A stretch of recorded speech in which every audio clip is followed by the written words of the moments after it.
दोस्तों, आज के इस वीडियो में मैं आपको रनिंग करने के सही तरीके के बारे में जानकारी दूंगा, जिसके ज़रिए आप अपना स्टेमिना बढ़ा सकते हो और ज़्यादा से ज़्यादा दूरी तय कर सकते हो। दोस्तों, अक्सर लोगों को ये लगता है कि रनिंग करना बहुत ही आसान काम है। सुबह जल्दी उठो, जूते पहनो और दौड़ पड़ो। बहुत से लोग इसी तरह से रनिंग करते हैं और कुछ समय के बाद उनको तकलीफ़ें पैदा होने लगती है। इसकी सबसे बड़ी वजह यह है कि आपको रनिंग करने के सही तरीके के बारे में जानकारी नहीं है। दोस्तों, रनिंग करने के पीछे एक विज्ञान है, एक साइंस है। अगर आप उसे जान लेते हैं तो आप निश्चित ही बिना थके लंबा दौड़ सकते हैं, जिससे आपका स्टेमिना भी बढ़ता है। दोस्तों, आपका स्टेमिना जितना ज़्यादा होगा उतनी ही देर तक दौड़ने के चांस रहेंगे।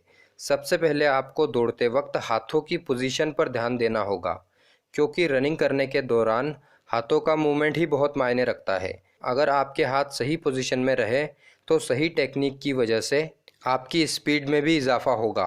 दौड़ते समय अपने कंधों को 90 डिग्री के कोण पर रखें। जब आप दौड़ रहे हो तो ध्यान रखना चाहिए कि आपका हाथ आगे पीछे जाते वक्त आपकी पसलियों और कोहनी के बीच ज़्यादा गैप ना बने, और हाथों को ऐसी पोजीशन में ना रखें कि दायां हाथ बाईं हाथ की तरफ जा रहा हो। दौड़ते वक्त आपकी दोनों हथेलियां या मुट्ठी कूल्हे से ठोड़ी तक आती जाती रहनी चाहिए। इससे आपको एक सही मूवमेंट मिलेगा और आपकी स्पीड बढ़ेगी। नंबर 2, सांस लेने की सही तकनीक। दोस्तों, नॉर्मली जब हम सांस लेते हैं तो हम फेफड़ों के ऊपरी हिस्से का इस्तेमाल करते हैं और हमारी बॉडी को पर्याप्त मात्रा में ऑक्सीजन मिल जाती है, जिससे शरीर की सभी एक्टिविटीज़ आराम से हो पाती है। जबकि हमारे फेफड़ों की ऑक्सीजन को स्टोर करने की कैपेसिटी 6 लीटर तक होती है। जब हम नॉर्मली सांस लेते हैं तो आधा लीटर ही ऑक्सीजन लेते हैं और आधा लीटर कार्बन डाइऑक्साइड छोड़ देते हैं, यानी कि जितना हमने लिया उतना ही बाहर कर दिया। इस कंडीशन में ऑक्सीजन और कार्बन डाइऑक्साइड का संतुलन बना रहता है। लेकिन जब हम दौड़ते हैं तो दौड़ते वक्त जल्दी जल्दी सांस लेना शुरू कर देते हैं, जिससे फेफड़ों का ऊपरी हिस्सा ही इस्तेमाल हो पाता है, और जब मुंह से ज़्यादा सांस खींच लेते हैं तो कार्बन डाइऑक्साइड को सही से नहीं छोड़ पाते हैं। तो इस कंडीशन में फेफड़ों में ज़रूरत से ज़्यादा हवा भर जाती है, जिससे ऑक्सीजन और कार्बन डाइऑक्साइड का संतुलन बिगड़ जाता है, और फिर इससे नई ऑक्सीजन फेफड़ों में कम आ पाती है और फेफड़ों की मांसपेशियों पर जोर पड़ने लगता है, और इस वजह से फेफड़ों की मांसपेशियां थक जाती है, और साथ ही साथ बिना ऑक्सीजन के बॉडी में लैक्टिक एसिड की मात्रा बढ़ जाती है, जिससे आपकी बॉडी थक जाती है और थक कर आपको रुकना पड़ता है। इसलिए ये सबसे ज़रूरी है कि सही तरीके से सांस ले और पूरी तरह से बाहर निकाले। दोस्तों, दौड़ते समय आपको सांस को गहरा और लंबा लेना है, जिससे ऑक्सीजन की मात्रा हमारे फेफड़ों में ज़्यादा जाए और हम एक ही सांस में 5 से 6 कदम तक की दूरी तय कर सके। दोस्तों, जितने अच्छे तरीके से सांस लेना ज़रूरी है उतना ही अच्छे से सांस को छोड़ना भी ज़रूरी है। तो आपने जितनी सांस ली उतनी ही सांस को छोड़ दे और फिर उसके बाद में नई सांस ले। दोस्तों, हमारे सांस लेने की स्पीड हमारे दौड़ने की स्पीड पर निर्भर करती है। तो अगर आप धीरे दौड़ रहे हो तो सांस लेने की स्पीड भी कम होनी चाहिए, और अगर आप तेज़ दौड़ रहे हो तो सांस लेने की स्पीड भी तेज़ होनी चाहिए।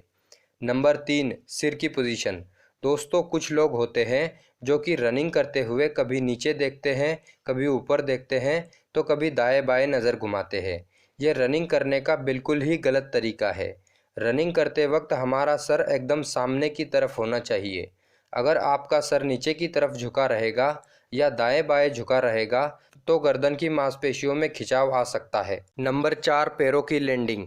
दोस्तों, ये रनिंग करने का सबसे अहम पहलू माना जाता है। ज़्यादातर लोगों का रनिंग को लेकर ये सवाल होता है कि पैरों को लैंड कराते वक्त पैरों की लैंडिंग पंजों के बल होनी चाहिए या फिर हील या एड़ी के बल। ज़्यादातर लोग रनिंग करते वक्त पहले हील को ज़मीन पर छूते हैं और फिर पंजे नीचे आते हैं, लेकिन ये पैरों की लैंडिंग करने का सबसे गलत तरीका है, क्योंकि हील ज़मीन पर छूने की वजह से शरीर का सारा वज़न घुटनों पर आता है, और अगर आप लंबे समय से इसी तरह से रनिंग करते हैं तो घुटनों में परेशानी आ सकती है, और ऐसा ही पंजों को सबसे पहले लैंड कराने पर होता है। इसलिए कोशिश करें कि आपका पैर एकदम सीधा ज़मीन पर लैंड हो।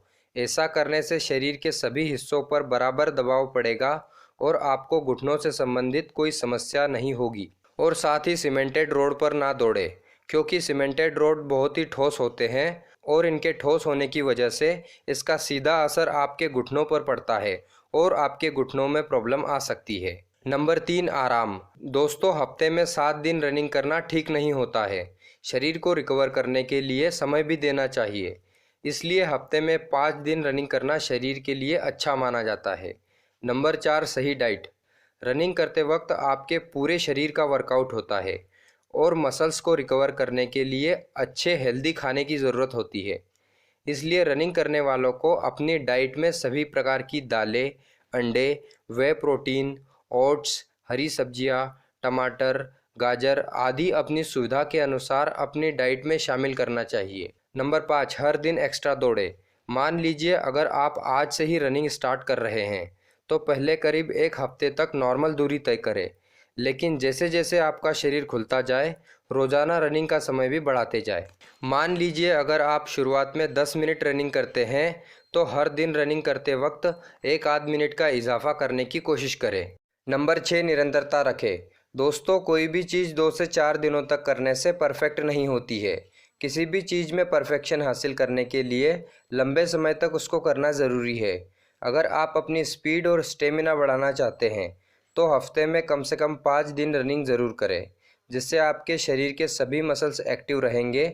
और रोज़ाना रनिंग करने से पहले थोड़ी स्ट्रेचिंग भी कर लें, ताकि भागने से पहले शरीर की सोई हुई मांसपेशियां पूरी तरह से एक्टिव हो जाए। दोस्तों, आज के लिए बस इतना ही। वीडियो में दी गई जानकारी अगर आपको अच्छी लगी हो तो प्लीज़ मेरे चैनल को सब्सक्राइब करके वीडियो को लाइक कर देना दोस्तों। धन्यवाद।